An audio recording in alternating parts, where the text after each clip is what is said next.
มวลชนผู้มีสิทธิ์เลือกตั้งเขตเมืองหาดทรายฟงได้ร่วมกันออกไปใช้สิทธิ์เลือกเอาผู้แทนเป็นจำนวนหลายด้วยบรรยากาศฟุดฟื้นโดยเฉพาะอยู่บ้านทานาเลงและบ้านสิมมโน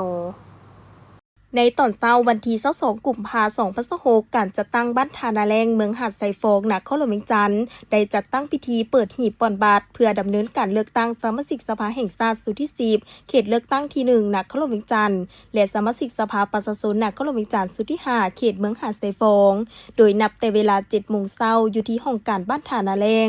โดยมีคณะกรรมการรับผิดชอบควบคุมหน่วยปอนบัตรเลือกตั้งอำนวยความสะดวกให้กับพ่อแม่ประชาชนผู้ที่มีสิทธิ์ปอนบัตรเลือกตั้งอยู่ตามจุดดังกล่าวให้มีความสะดวกสบายว่องไว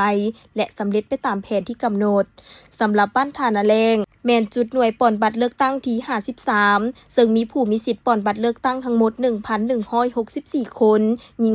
630 คนและในตอนเช้าของวันเดียวกันการจัดตั้งบ้านสิมมโนเหนือเมืองหาดทรายฟงก็ได้จัดพิธีเปิดหีบปอนบัตรเช่นกันเพื่อนำพาพ่อแม่ประชาชนอยู่ภายในบ้านของตนร่วมกันปอนบัตรเลือกตั้งซึ่งบ้านสิมมโนเหนือแม่นจุดหน่วยเลือกตั้งที่71มีประชาชนผู้ที่มีสิทธิ์เลือกตั้งทั้งหมด902 คนหญิง482 คนพร้อมกันนี้อยู่ในแต่ละบ้านอื่นๆของเมืองหาดทรายฟงก็ได้นำพาขบวนการเปิดหีบปอนบัตรอยู่ทั่วเมืองหาดทรายฟงอย่างพร้อมเพรียงและเป็นขบวนอย่างคึกคืน